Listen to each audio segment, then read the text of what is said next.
coincidence. The topic for this morning is closer look on qualitative research. So we're now on Module 3, Week 3 of the first quarter.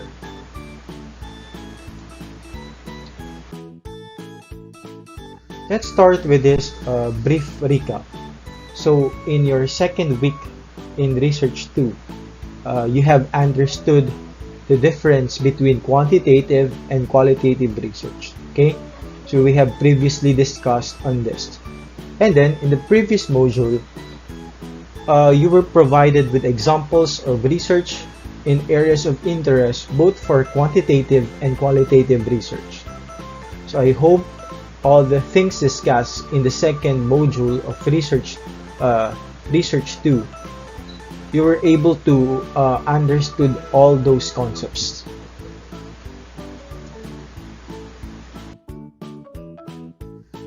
As I have said, we now come to this third module, closer look on qualitative research. So therefore, we will be digging on the characteristics, the nature, the types of qualitative research. So paano ba or ano ba ang tinatawag nating qualitative research?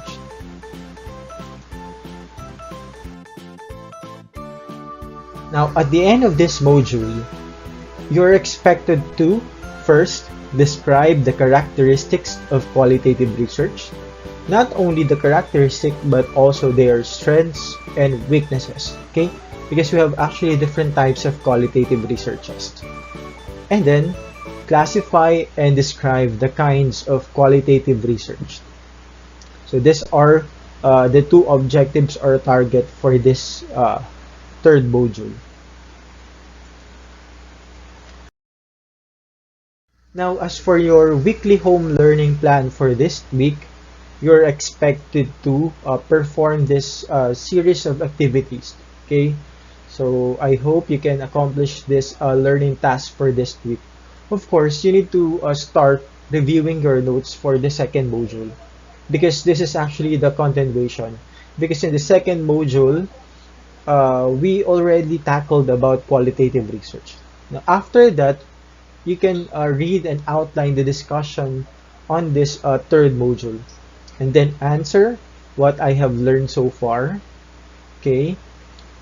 Read also the discussion on strengths and limitations of qualitative research. And if you can research on the different approaches, you may also do that. Answer beyond walls 3.3. Answer another what I have learned so far, and then reflect on the things you have learned in this module. So these are the tasks expected for you to accomplish for this week.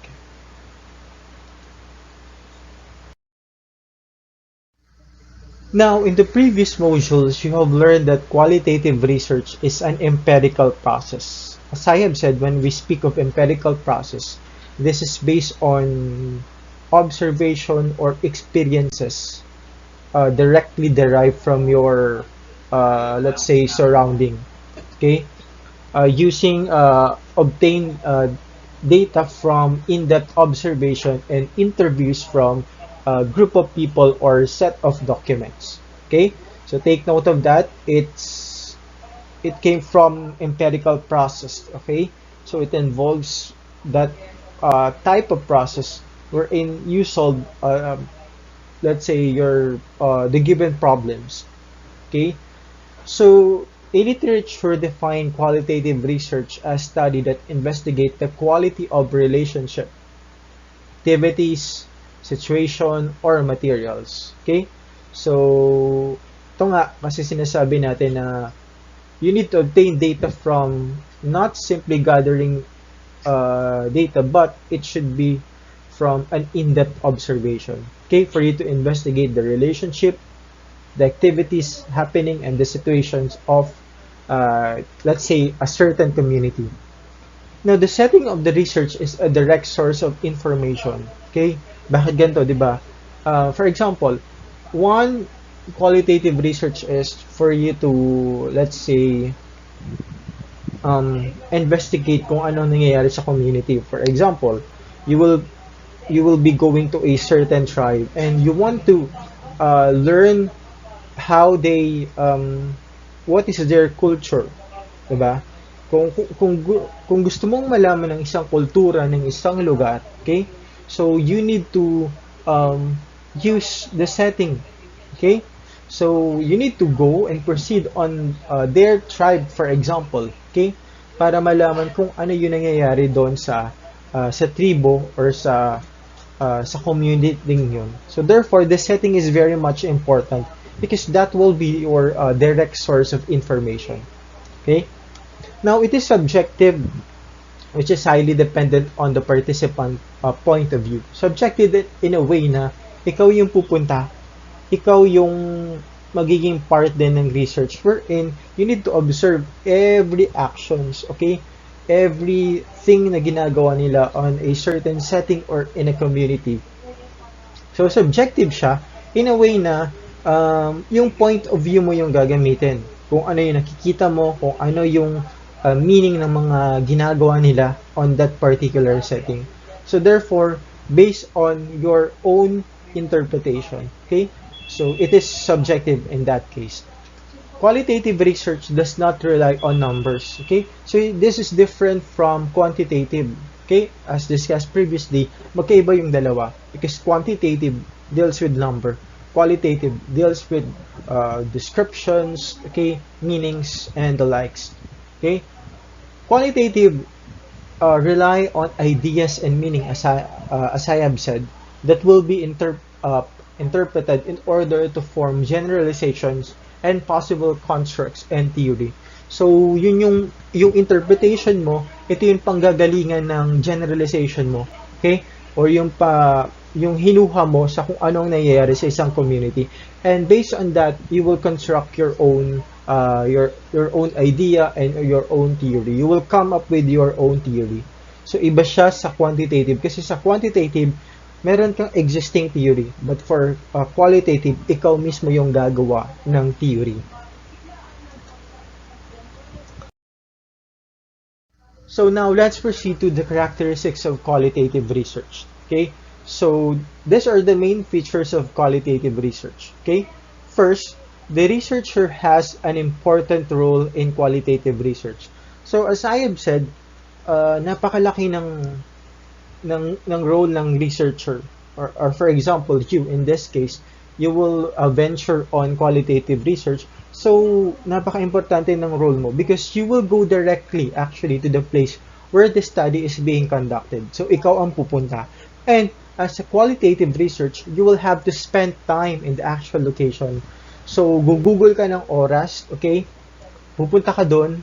Anong gagawin mo? Mag-interview, mag-observe, mag-take down notes, okay?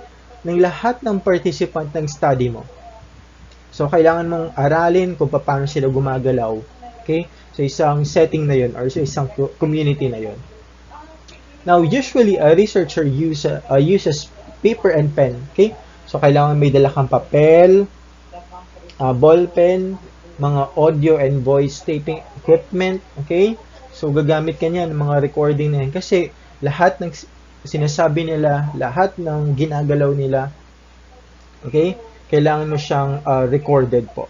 Now, the data collected are primarily from the scene and are verified through interviews, okay? So, for example, nandyan ka na nga, okay, nag-observe ka na, ito take down notes mo, okay?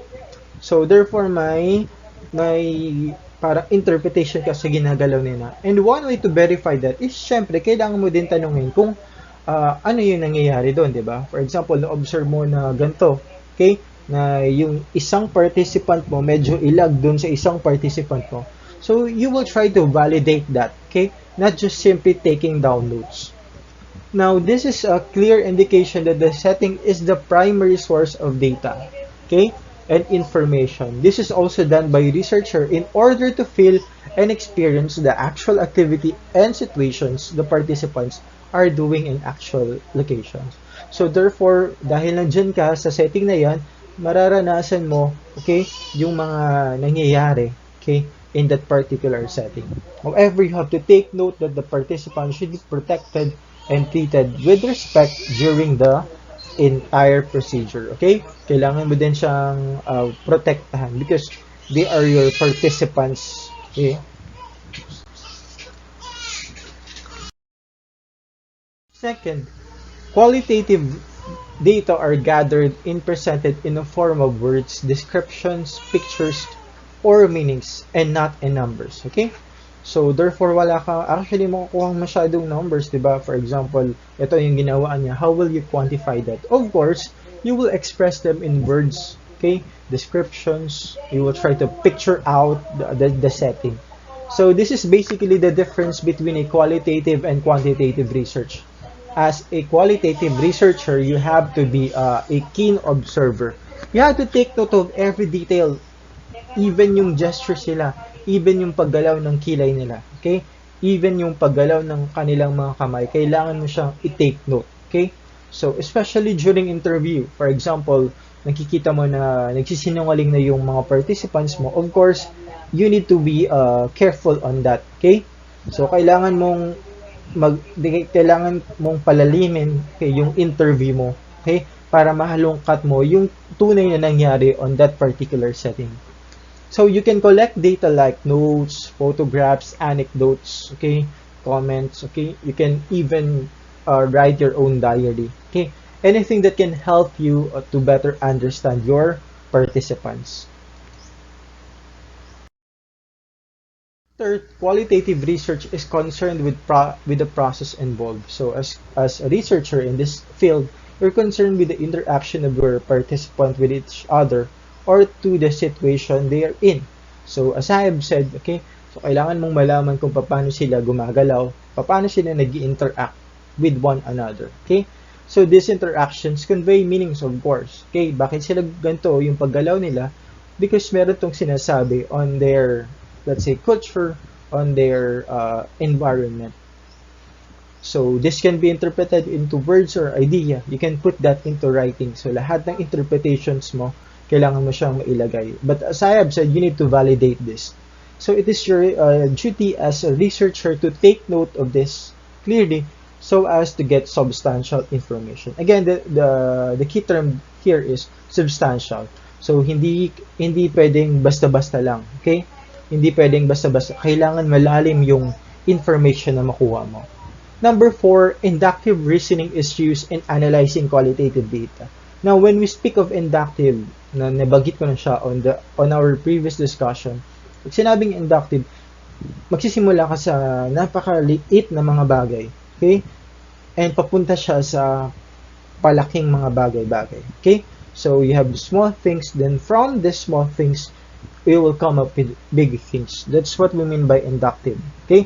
From very small ideas down to big ideas. Bakit ganito? Bakit it involves inductive reasoning? Kasi, in the beginning, you're not expected to formulate hypothesis. So, wala ka. Okay? Wala kang tawag dyan. Wala kang guess kung bakit ganito yung nangyari sa isang community. Okay? As you go on with your study, of course, makakabuo ka ng mga, let's say, mga assumptions. Okay? Kung bakit ganito yung nangyayari in that particular setting. So, as study progresses, saka mo lang siya mabubuo. Okay? So, this means that you are constructing concepts and meaning based on your interpretation at the end of the study. So, therefore, pupunta ka dyan, wala ka masyadong alam, and then, gradually, as time progresses, marami ka nang malalaman. So, from small things, going to big things. Okay, number 5. Qualitative researcher is concerned with meanings and interpretations. Okay? So, we keep on saying this. Ito yung pinaka-concern mo. Kailangan mo magbigay ng pagpapakahulugan at ng interpretasyon sa kung ano ang ginagawa nila sa isang community or sa isang setting. So, you are aiming to determine the perceptions. Okay? Ano ba yung pagpapakahulugan nila sa isang bagay? And their thoughts. Okay? And paano sila magbigay ng reasons to their meanings. Of course, okay, so being sila na doon sa community, sometimes they are, they neglect, okay, yung mga meanings ng ginagawa nila, di ba? Sometimes may mga ginagawa tayong actions na hindi natin alam yung meaning because nandun tayo sa pinaka-setting. But of course, if you are outside that community, okay, so pwede kang ikaw mismo yung magbigay ng meaning sa kanila. Okay? So for example, ganito yung isang action ng participant, hindi niya alam kung bakit ganun yung ginagawa niya. But through your help, okay, you can actually put meanings on those actions na ginagawa nila sa isang setting.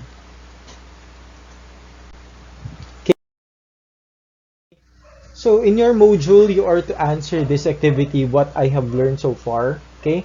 So ikaw, bilang isang qualitative researcher, okay, how will you collect your data sa isang qualitative research? Okay? When we say collect, paano ka kumukuha ng mga datos, okay, ng mga data? Pangalawa, how will you analyze data? Kung meron ka ng data, paano mo na siya lalaruin? Okay? How will you analyze that? How will you put meanings and interpretations of this data? Next, why does qualitative research use inductive reasoning? Okay, so nabanggit ko na kanina, bakit sinasabi na yung qualitative research gumagamit ng tinatawag natin na inductive reasoning? And then, why do you think the identity of the participant of qualitative research should be protected? Okay? Diba, meron tayong mga participants na limited lang on certain scenario or setting. Bakit kailangan natin silang protectionan? Okay? So, their identity. So, hindi pwedeng ilabas yung mga pangalan nila when we report our findings in this particular research. So, why do we need to protect them? Now, we now come to the strengths of qualitative research, okay? Ano ba yung mga advantage, okay? Ano ba yung mga kalakasan ng type of research na to? Okay, first, issues can be examined in detail in depth, okay? So, detalyado, okay? Malalim. Kasi nga, so kailangan natin malaman lahat ng nangyayari, okay? And we need to put them into details. Now, interviews are not restricted to specific questions, okay? So, unlike quantitative, kasi sa quantitative, meron kang, let's say, survey, meron kang tool, and then you will implement that. But in this case, for example, meron kang tool and you will use that tool for interviewing your participant, pwedeng yung mga questions na nabuo mo, pwede mo siyang baguhin based on the flow of the interview, okay? So, hindi siya restricted na ito lang yung itatanong ko. Okay? Since you are actually, your target is to put details and in-depth observation and that, kailangan mo siyang baguhin. Okay? Number 3, the research framework and direction can be quickly revised as new information emerges. Okay? So, halimbawa, meron kang gustong gawin na ganito and then later on, na-find out mo na hindi na pala to effective para malaman mo kung ano yung nangyayari. Okay? So, you can actually abolish the framework and revise yung plano mong gawin. Okay? So, you can change them outright. Okay? Depende kung ano yung information na nag-emerge in that setting po. Okay? So, hindi siya masyadong restricted. So, meaning to say, you are free to change everything in this study. Now, the data based on human experience that it obtained is powerful and sometimes more compelling than quantitative data. Bakit ganito? Okay? So, ito yung kalakasan niya because, yun na nga, okay? Since you are part of the setting, yung data mo is doon mismo sa kung ano yung nangyayari, kung ano yung na-experience nila. Okay? So, we are not actually more, more focused on getting numbers. Okay? So, dun tayo sa actual observation. So, therefore, that's a good thing of qualitative research. Naka-anchor tayo dun sa kung ano ang nangyayari in a given setting. Okay? Subtleties and complexity about the research subjects and our topic are discovered that are often mixed by more positivistic inquiries. Okay? So, sometimes, di ba, since nahalungkat na natin yung buhay, yung kultura, yung experience ng mga tao in this kind of study, so therefore, yung mga complexity ng mga bagay-bagay is natutuklasan din natin. Okay? So this is one advantage of qualitative research, unlike, let's say, quantitative research. So dito, malalim nga. Unlike the other one, okay, na meron lang tayong isang direction. But here, pwede kang pumunta sa iba-ibang directions as long as those directions are related to your study.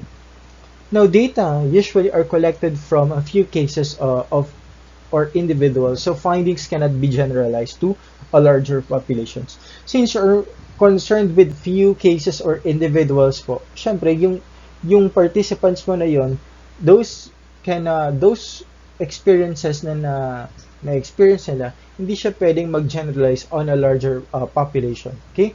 So, this is actually a strength because, di ba, mahirap magbigay ng generalization on a larger population. So, mas good thing na konti lang, okay? Kasi mas mahirap i-treat yung napakaraming participants po, okay? Unlike quantitative, you need to target, let's say, hundreds of participants just to generalize something. But in this case, yung few cases and individuals, yun yung target mo. But as I have said, as mentioned here, yung mga na-experiences nila, hindi pwedeng gamitan yun na generalization on a larger population. Now, as for the limitation, research quality is heavily dependent on the individual skills of the researcher, okay, and more easily influenced by the researcher's personal bias and idiosyncrasies, okay. So, syempre, we will be part as qualitative researchers. Na-mention na nga is, kailangan pumunta sa setting. So, therefore, before you proceed on that, meron ka ng personal, di ba? Personal biases. Okay? Meron ka ng personal perception sa mga bagay-bagay. So, this is the limitation of qualitative research. Those biases, okay, those idiosyncrasies can affect your study. Okay, let's say when we speak of idiosyncrasies, this is a mode of behavior or a way of thought peculiar to an individual. So, meaning to say, parang ikaw bilang tao, meron kang ibang behavior towards other people, diba? Okay, so yung peculiarity na yon can affect your study. Yung mga biases mo na yan.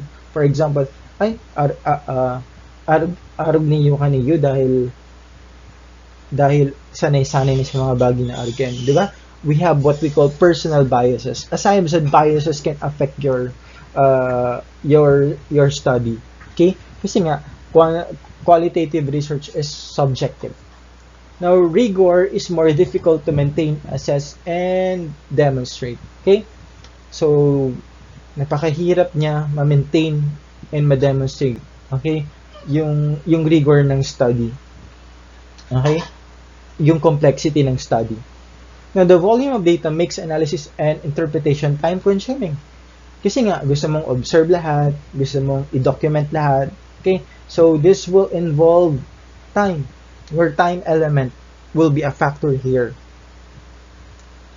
Okay, kasi you will be immersed in a community and then study their behavior. Now, it is sometimes not as well understood and accepted as quantitative research within the scientific community. So I mentioned previously, even nga sa Pilipinas, diba, ang direction ng research is parating quantitative research. So we are more focused on coming up with quantitative research rather than qualitative research. Okay? Kasi nga, parang mas accepted talaga yung quantitative research in a scientific community. Okay? Kasi we are more focused on getting numbers and statistics. Next, the researcher's presence during the data gathering, which is often unavoidable in qualitative research, can affect the subject's responses. Of course, dahil pupunta tayo sa isang community or setting, syempre, maaring yung paggalaw, okay, maapektuhan yung kung paano gumagalaw yung isang tao.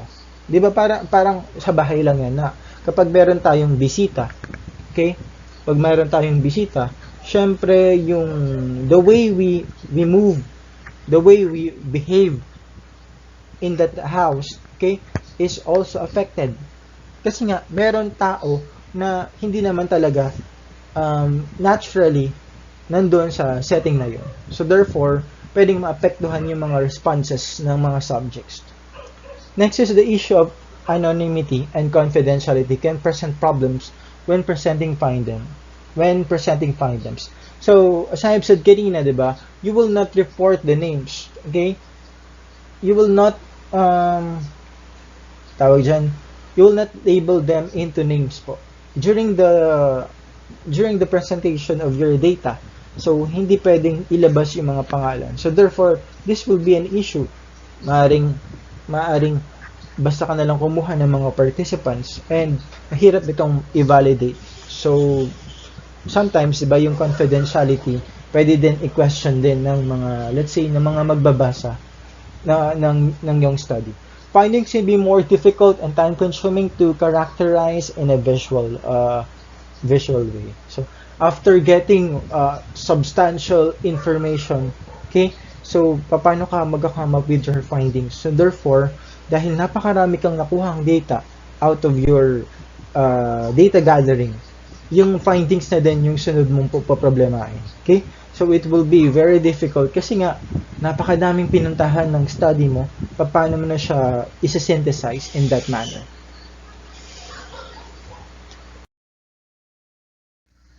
So, these are some of the approaches or the five most common qualitative research approaches po. Okay? So, first we have what we call ethnography.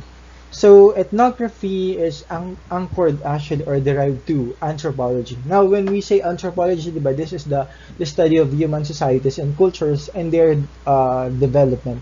So, therefore, if you will venture on this kind of approach, kailangan mong pag-aralan yung kultura ng isang particular group. Okay? So, ethnography was initially concerned with the geographic location and ethnicity. And it has expanded to include pretty much any organization of group.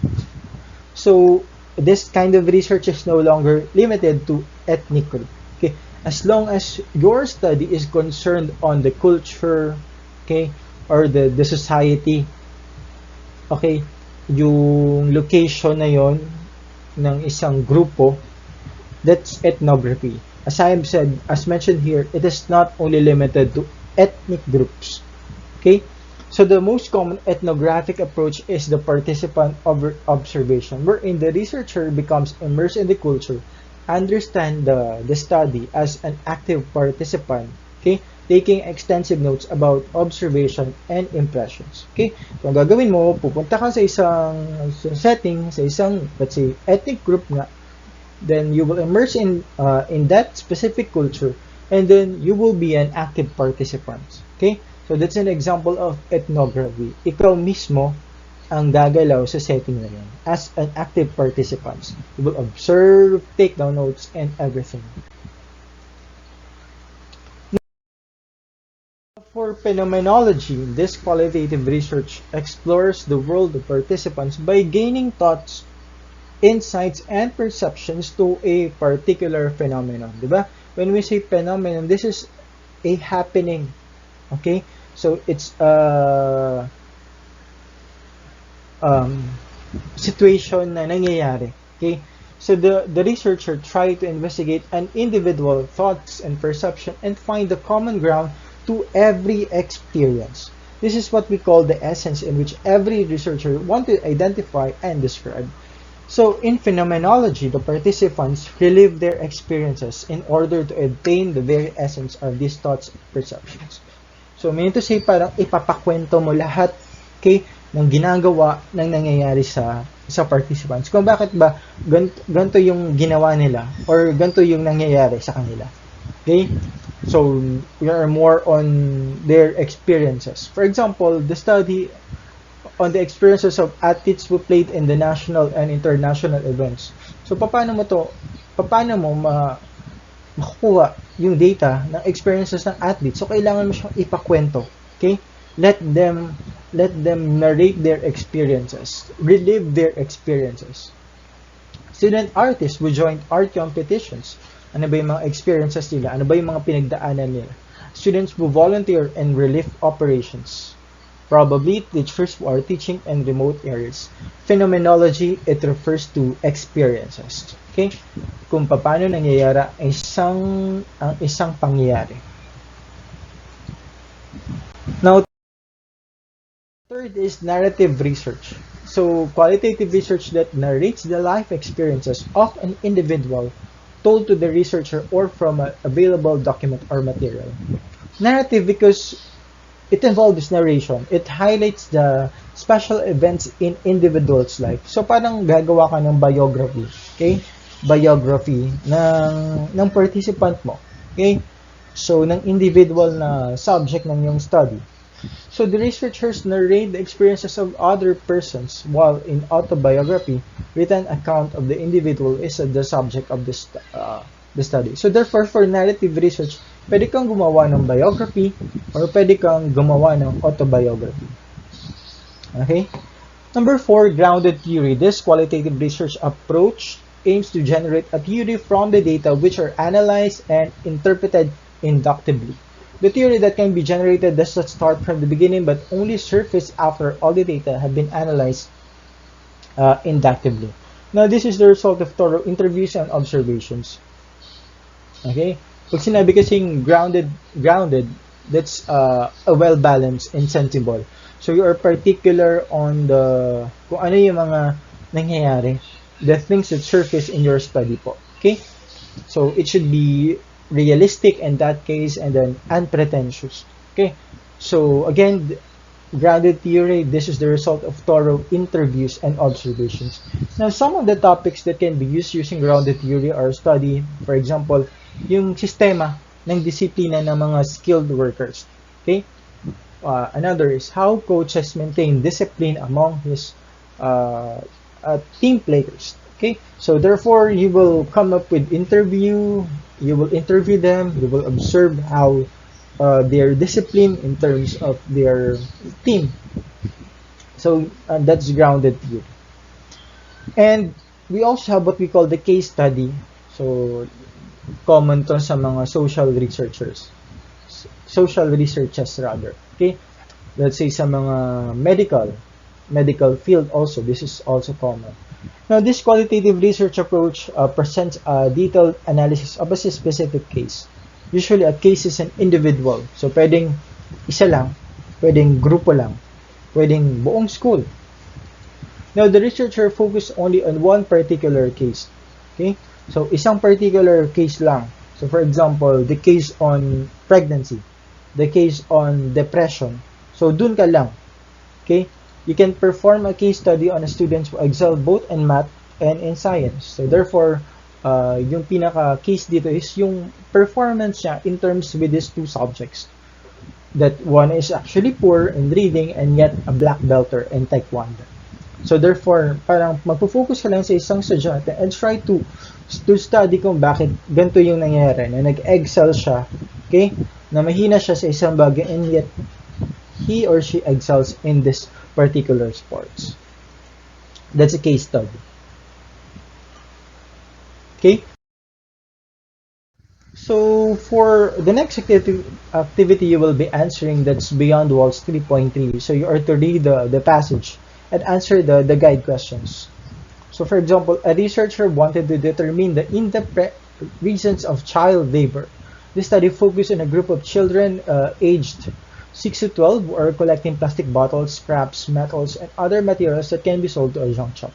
Now, the researcher observed and interviewed one of the children on the actual site where the children are looking and collecting the junks. And ito yung conversations nila. Okay? So that's your study. Or particular on this one, yung nangyayaring child labor. Okay?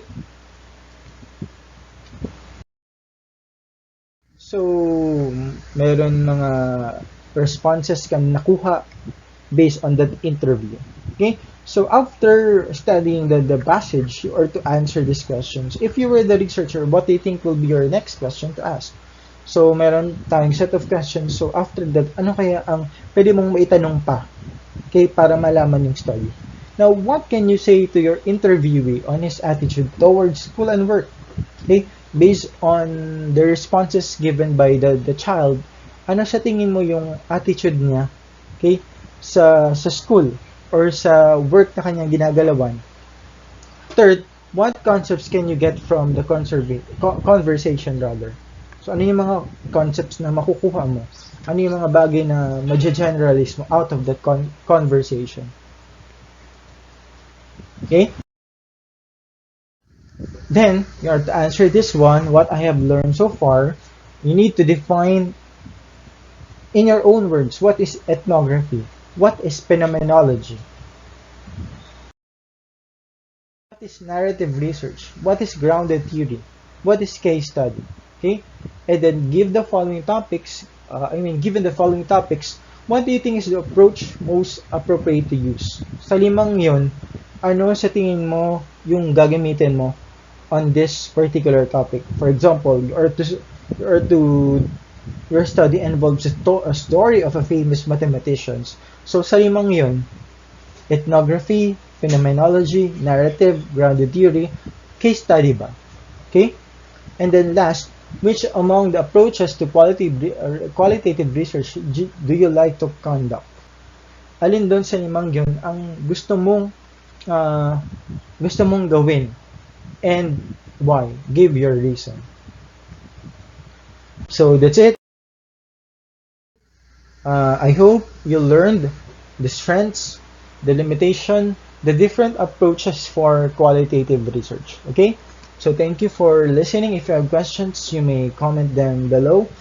Also, kindly comment your name and section. Thank you so much. Have a nice day and see you in the next episode of our lesson for Research 2. Stay safe, everyone.